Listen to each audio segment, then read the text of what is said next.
Olá, tudo bem? Seja bem-vindo ao canal Meu Momento com Deus. Mais uma ocasião, mais uma oportunidade em que Deus concede a mim e a você de podermos ter esse momento de qualidade, de bênção na presença do nosso Deus. Mais uma vez, nós vamos meditar em um tema, em um texto e extrair reflexões, lições, com certeza aprimorar e, quem sabe, estreitar o nosso relacionamento com Deus. Vai ser um momento maravilhoso. E as duas coisas que eu sempre faço antes da gente conhecer o tema, a primeira é saber se você já é inscrito. Se você ainda não for, considere se inscrever. Afinal de contas, a única razão desse canal é poder me incentivar e, dessa forma, incentivar você a todos os dias termos o nosso momento com Deus. Tá certo? E, por segundo, eu quero convidar você a orar, para logo em seguida buscarmos a Deus por meio do que Ele trouxe a cada um de nós. Vamos orar então? Senhor Deus, estás nos céus, muito obrigado, Pai, por mais uma oportunidade de poder buscar a Tua presença, buscar o Teu reino, buscar a Tua voz por meio da Tua santa palavra. Que o tema e o texto bíblico de hoje possam encontrar, de fato, abrigo em nossos corações. E que dessa forma nós possamos ter sensibilidade para ouvir a tua voz e estar prontos a viver e obedecer os teus propósitos. Perdoa os nossos pecados. Fica conosco. É isso que nós pedimos em nome de Jesus Cristo. Amém. Pois muito bem, o tema de nossa meditação hoje é sede de Deus. E aí, você tem sentido sede de Deus? Ou quem sabe você tem vivido como aquelas pessoas que, se deixar, passa o dia todinho sem beber água. É assim que é a sua vida? A sua vida espiritual? Eu espero que não. Eu quero convidar você a abrir em um texto que eu acho muito lindo. E louvado seja Deus, que será o texto-alvo para a nossa reflexão. Ele se encontra no Salmos 42. Quem sabe, aqueles que gostam também desse verso, já sabem qual é. Salmos 42, versículo 1. Olha só o que diz, ó. Como suspira a corça pelas correntes das águas, assim, por ti, ó Deus, suspira a minha alma. Tem até uma música de um cantor adventista que eu gosto muito que fala sobre esse verso, o Salmo 42. E esse verso, ele, de fato, ele reflete como deve ser a minha e a sua vida. Imaginem, por exemplo, um ambiente árido, seco, quente. Imagine agora um animal, a corça, que para a sua sobrevivência precisa de água. Como é que essa corça vai estar? Qual vai ser o desejo dessa corça pela água? Como é que a corça vai ficar ao encontrar uma corrente de água passando ali diante dos seus olhos? O salmista usa essa metáfora, essa analogia, para descrever não somente qual era a realidade e situação dele, mas também para servir de exemplo para mim e para você. Será que eu e você, assim como o salmista, estamos tendo sede de Deus? Sede de verdade. Sede daquela que quando a gente vê o copo d'água, a gente, quem sabe, consegue beber mais de 500 ml sem respirar, de tamanha sede que estávamos. Quando fala sobre isso, sede de Deus, a gente bate de frente com uma triste realidade presente em nossos dias. A realidade exatamente das pessoas que, infelizmente, não estão com sede de Deus. E que, quem sabe, vão até mais além que isso. Que não acreditam na existência de Deus. Esse é o caso dos ateus. De acordo com muitos ateus, a razão pelo qual eles não conseguem acreditar que Deus existe é exatamente por conta da influência do mal nesse mundo, por conta das doenças, por conta das consequências do pecado. Imagina só, por exemplo, como a gente consegue lidar ou como ter na mesma sentença de frase uma criança e um câncer, como por exemplo leucemia, que machuca e maltrata bastante. Essas duas coisas juntas é algo, quem sabe, muito difícil, principalmente para aqueles que estão próximos de lidar. Esse tem sido o argumento dos ateus, dizendo como um Deus todo-poderoso, um Deus que é amor, permite que tais realidades venham à existência. Se isso existe, é prova de que Deus não existe. Assim eles concluem.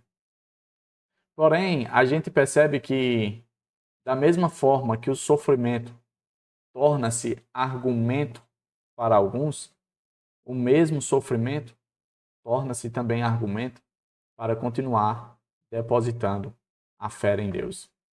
Esse é o caso das pessoas que passaram por tragédias, por perseguições, por tentativa de aniquilação, como foi o caso dos ruandeses, o caso dos judeus e de tantos outros que, infelizmente, na jornada da história desse mundo, tiveram traumas terríveis.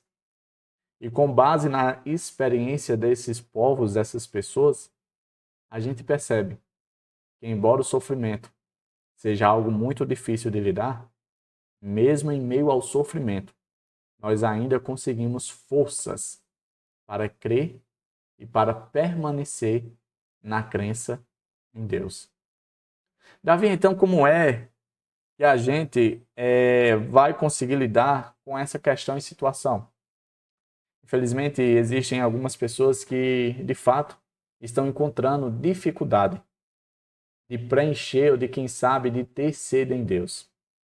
Alguns filósofos e até mesmo cientistas chegaram à conclusão de que dentro do ser humano existe, quem sabe, um abismo, um buraco, podemos dizer assim em palavras diferentes, mas indo para a mesma conclusão de que todos nós temos uma necessidade vital.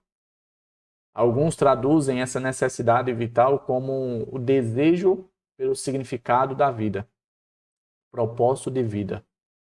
Outros atribuem a esse significado de vida, propósito de vida, a questão da fé. Foi o caso de Einstein. Einstein disse e chegou à conclusão que o ser humano ele tem essa necessidade de descobrir o segredo, o significado, o propósito da vida. E não é possível encontrar esse segredo, esse significado, esse propósito longe da fé.